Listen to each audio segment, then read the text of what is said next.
उपराष्ट्रपतींचे पद प्रामुख्याने सन्मानाचे असले तरी सुद्धा संसदीय कार्यप्रणालीत त्यालाही वेगळे स्थान आहे. उपराष्ट्रपती हाच राज्यसभेचा सभापती असतो. सध्याच्या धारदार ध्रुवीकरणाच्या काळात या पदावरील निवडीचे महत्त्व आणखीन वाढते हे वेगळे सांगावयास नको. सभागृहातील संख्याबळ पाहता यंदाची या पदाची निवडणूकही केवळ औपचारिकता ठरवण्याची शक्यता असली तरी या निमित्तानेही दोन्हीकडून राजकीय डावपेच खेळले जात आहेत. सत्ताधारी पक्षाला सहज विजय मिळवून द्यायचा नाही या ईर्षेने पेटलेल्या विरोधकांनी अखेर उमेदवार दिलाच.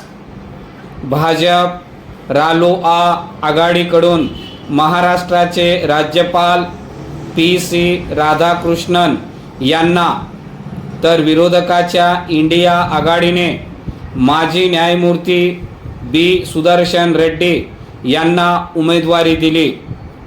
दोघेही दक्षिणेकडील आहेत. या निमित्ताने एक गोष्ट झाली, सत्ताधाऱ्यांच्या एरवीच्या उत्तर केंद्रीय राजकारणात दक्षिणेचा भिडू उतरविण्यात आला. त्याला प्रत्युत्तर म्हणून विरोधकांनीही दक्षिणेकडचा चेहरा दिला. भाषिक वादाची तलवारबाजी करणाऱ्या नेत्यांनी या अशा घटनांकडेही सकारात्मक बदल म्हणून पाहायला हरकत नसावी. 3 वर्षापूर्वी झालेल्या निवडणुकीच्या तुलनेत या खेपेस मोदी सरकारपाशी असलेल्या संख्याबळात लक्षणीय घट झाली असली तरी फार फरक पडणार नाही. कोणतीही नेमणूक करताना मोदींचे काही ना काही राजकीय हिशोब असतात. राष्ट्रीय स्वयंसेवक संघ आणि भाजपमध्ये काहीसा ताण आल्याच्या बातम्या चर्चेत असतानाच मोदी यांनी स्वातंत्र्यदिनी लाल किल्ल्यावरून केलेल्या भाषणात संघाच्या कार्याची मुक्तकंठाने प्रशंसा केली. त्यापाठोपाठ 2 दिवसांनी उपराष्ट्रपती पदाच्या निवडणुकीसाठी संघाचे स्वयंसेवक असलेल्या राधाकृष्णन यांच्या उमेदवारीची घोषणा करण्यात आली. महाराष्ट्राच्या राज्यपालपदी येण्यापूर्वी ते तामिळनाडूमधून 2दा लोकसभेवर निवडून आले होते. 2024च्या लोकसभा निवडणुकीत ते पराभूत झाले.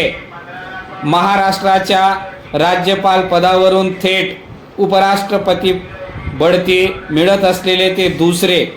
यापूर्वी डॉक्टर शंकरदयाळ शर्मा महाराष्ट्राच्या राज्यपाल पदावरून 1987 मध्ये उपराष्ट्रपती आणि 5 वर्षानंतर राष्ट्रपतीही झाले होते.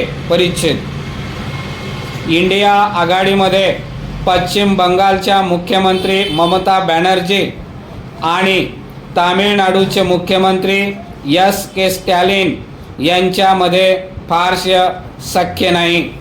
त्यांचे प्रत्यंतर इंडिया आघाडीच्या उमेदवार निवडी दरम्यान दिसून आले.